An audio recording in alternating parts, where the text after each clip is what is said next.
Imagine walking into a Las Vegas casino, sitting down at the roulette table and pushing $1 million in chips onto the table.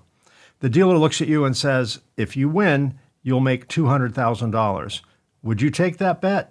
I wouldn't. In fact, most sane people wouldn't. But entrepreneurs make that kind of bet all the time. We personally guarantee loans, leases, credit cards, vendor accounts, payroll, taxes, and sometimes even our homes, all for a return that may look impressive on paper, but is often tiny compared to what we're actually risking. And the strange part is, we don't call it gambling. We call it business. We call it courage. We call it entrepreneurship. But sometimes it's not courage. Sometimes it's ego. Sometimes it's fear. Sometimes it's arrogance. And sometimes it's just a bad bet wearing a nice suit.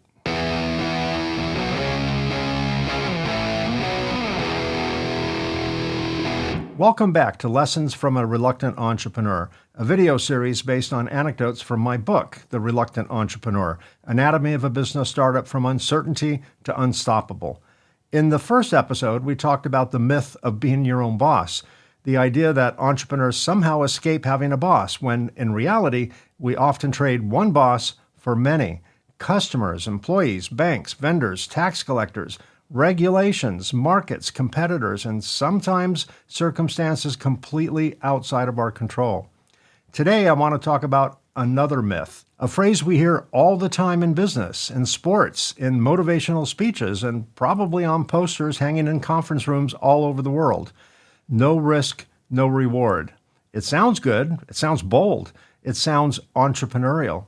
It sounds like something you would say right before walking into a bank, quitting your job, signing a lease, maxing out a credit card, launching a product, hiring your first employee, or doing something that makes your stomach feel like it just dropped 3 floors. No risk, no reward.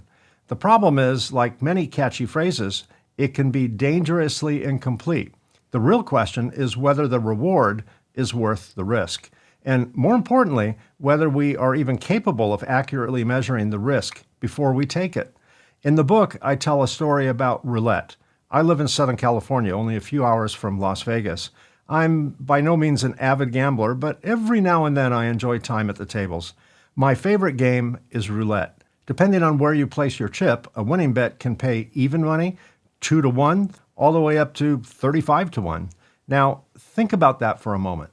Even the smallest winning payout in roulette is 1 to 1. Bet $1, win $1. Of course, you can lose your dollar too, but at least the basic payout structure is easy to understand. You know the risk, you know the potential return, you know the rules before the wheel spins. Business is not always that honest. Let's imagine a business owner who has personally guaranteed $1 million in obligations: rent, payroll, equipment loans, credit cards, supplier commitments, taxes, and all of the other things that quietly pile up behind the scenes. Let's also say that the business has $2 million in annual revenue and earns $200,000 in after-tax profit. A lot of business owners would look at that and say, that's not bad. 10% after-tax profit? I'll take it. But step back for a moment. If that business were a table game in Las Vegas, would you play it? Would you place a $1 million bet for the chance to win $200,000? I wouldn't, and I doubt most people would. Yet business owners make similar bets all the time. We risk dollars for the chance to make pennies. We personally guarantee loans. We use home equity. We sign leases. We hire employees. We buy inventory. We invest in equipment. We take on obligations that are real, legal, and immediate in pursuit of rewards that are hoped for, projected, and often delayed.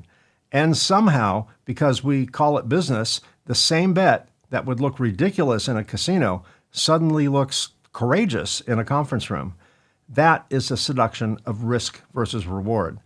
In business culture, risk is often romanticized. We say things like, no risk, no reward, no pressure, no diamonds, no pain, no gain. We make the risk sound noble. We make it sound like a necessary toll booth on the road to success. And maybe sometimes it is, but sometimes risk is just risk. Sometimes risk is not courage. Sometimes it's poor planning wearing a superhero cape. Sometimes it's ego disguised as confidence. Sometimes it's fear disguised as urgency. Sometimes it's ignorance disguised as optimism. I know that because I lived it. When I started my company, I took risks that today make me shake my head. I didn't have a deep understanding of business. I didn't have a sophisticated understanding of cash flow. I didn't have a board of advisors. I didn't have a safety net. What I had was a product idea, a belief that I was right, and a pretty poor perception of risk. And ironically, that poor perception of risk may have been one of the reasons I started the business in the first place. That's one of the strange truths about entrepreneurship. If many entrepreneurs truly understood the risks before they started, they might never start. Ignorance is not always bliss, but in the early days of business, ignorance can sometimes be rocket fuel. I'm not saying that's a good thing. I'm saying it's a real thing. When people look at entrepreneurs from the outside, they often call us risk takers. But I think many entrepreneurs see themselves differently. We don't always see the risk as clearly as everyone else does. We see possibility, we see product, we see the customer, we see the market, we see the problem we can solve, we see the reward. In other words, we may not be risk takers as much as we are reward seekers. That distinction matters. A risk taker says, I know this is dangerous, but I'm going to do it anyway. A reward seeker says, I see something others don't see, and I'm willing to move forward toward it. Both may end up in the same place, but the mindset is different. In my case, I didn't start my company because I wanted risk. I didn't wake up one morning craving personal guarantees, bank rejection letters, legal threats, payroll anxiety, or the possibility of failure. I started because I had a product idea I believed needed to exist. My employer rejected the idea, and eventually I concluded that if the product was going to make it into the world, I would have to build a company around it. That belief pulled me forward. That belief can be intoxicating. It can narrow your vision. It can make you overestimate your ability, underestimate the obstacles, and reinterpret warnings as the negativity of people who just don't understand your brilliance. I knew the product. I knew the industry. I knew the problem I wanted to solve. What I didn't know was everything else. And as every entrepreneur eventually learns, everything else is a very large category. The risk was not whether the product would work. The risk was whether I could build it repeatedly, whether I could sell it profitably, whether I could support it, whether the customers would pay on time, whether the vendors would trust us, whether I could hire the right people, whether I could survive legal challenges, whether I could handle growth, whether I could handle cash, whether I could evolve from inventor and salesperson into business leader. Those were the risks I could not see clearly at the beginning. And that brings me to one of the most important lessons I learned. Risk is not one thing. Risk has layers. There's financial risk. Can we afford this? What happens if the revenue doesn't arrive when expected?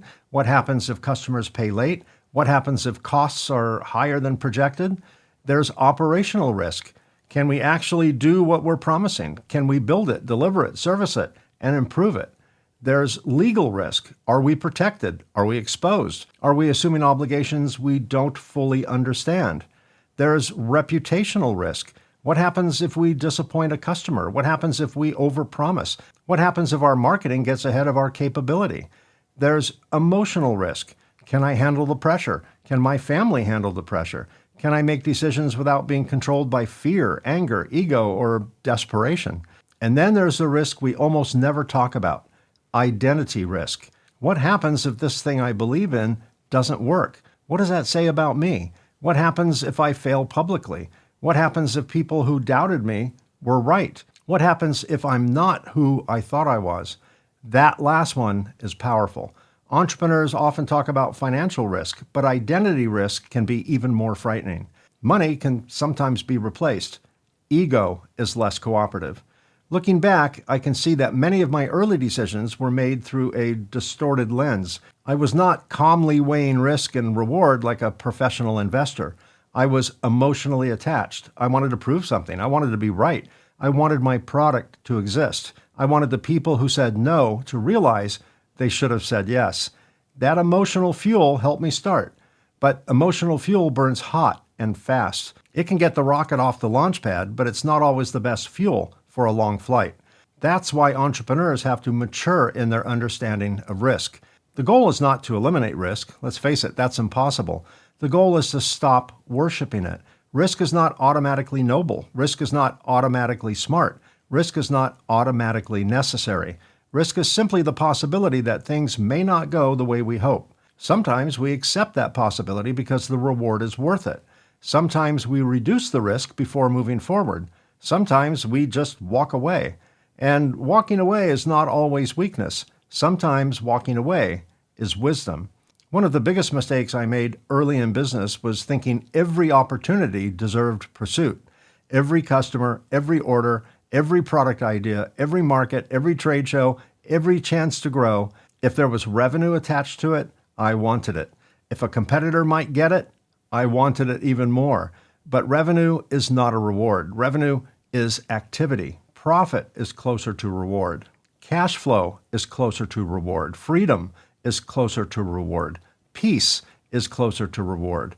A healthy team, a strong culture, and customers who value what you do are all closer to reward. The reward has to be defined correctly before the risk can be measured correctly. If the reward is just more sales, you may make terrible risks. You may discount too deeply. You may accept bad payment terms. You may sell to the wrong customer. You may hire too quickly. You may enter a market you don't understand. You may say yes when the right answer is no. But if the reward is a stronger company, your decisions change. You begin asking better questions. Will this order help us or hurt us? Will this customer align with how we do business? Are we being paid fairly for the value we create? Are we risking long-term health for short-term revenue? Are we taking this risk because it is wise or because we're afraid? That last question is worth sitting with. Are we taking this risk because it is wise or because we are afraid? Fear-based risk often looks like action. We better take this order. We better match that price. We better go to that show. We better hire more people. We better launch before we're ready. We better say yes or someone else will. But fear-based action is not the same as strategy. Sometimes the bravest thing a business owner can do is slow down long enough to see the truth, to look at the numbers, to look at the obligations, to look at the margins, to look at the cash flow, to look at the real cost of the decision, not just the possible upside. Because the upside is always more fun to imagine. Nobody starts a business by dreaming about accounts payable. Nobody lies awake at night fantasizing about insurance audits, legal bills, payroll taxes, inventory shortages, warranty claims, or customers who pay 90 days late. We dream about the reward. We launch the product, the big first order, the customer success story, the growth, the recognition, the freedom, the feeling that we built something from nothing. All those rewards are real. We don't want to diminish them. Entrepreneurship can be incredibly rewarding, but the reward has to be viewed honestly. It has to be measured against what is truly being risked. And sometimes what we're risking is not just money. We risk our health, our relationships, our credibility, our peace, our judgment, our ability to think clearly. So what's the lesson? For me, the lesson is not avoid risk. If I had avoided all risk, I never would have started the company. I never would have brought the product to market. I never would have learned the lessons that shaped my life. The lesson is to respect risk.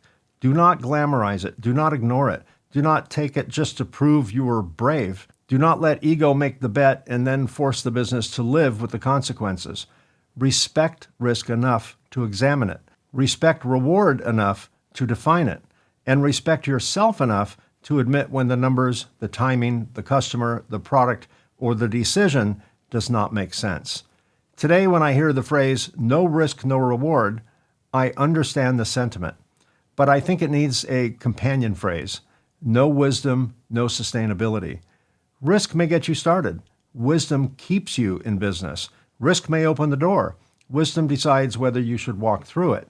Risk may create momentum. Wisdom determines whether that momentum is taking you somewhere worth going. Looking back, I'm grateful for the risks I took, even the ones that were poorly understood at the time. They became part of my journey. They taught me. They humbled me. They exposed my weaknesses and helped me grow. But I no longer see risk the way I once did. I no longer view risk as the price of admission into entrepreneurship. I see it as something to be understood, measured, challenged, and sometimes declined. Because the goal is not to look courageous. The goal is to build something that lasts. That's the second lesson from the reluctant entrepreneur. Risk and reward are not automatically connected the way we like to believe. Sometimes entrepreneurs risk dollars to make pennies. Sometimes the gamble only looks smart because we're too close to the dream to see the danger. And sometimes the most successful decision is not the boldest one. It's the clearest one. In the next episode of Lessons from a Reluctant Entrepreneur, we'll talk about the word that started my company. One small, dismissive, 4-letter word that changed the direction of my life. The word started with F, it's 4 letters, and it's probably not the word you're thinking. Thanks so much for being here. I hope this was helpful. I really appreciate you, and I'll see you again on the next episode.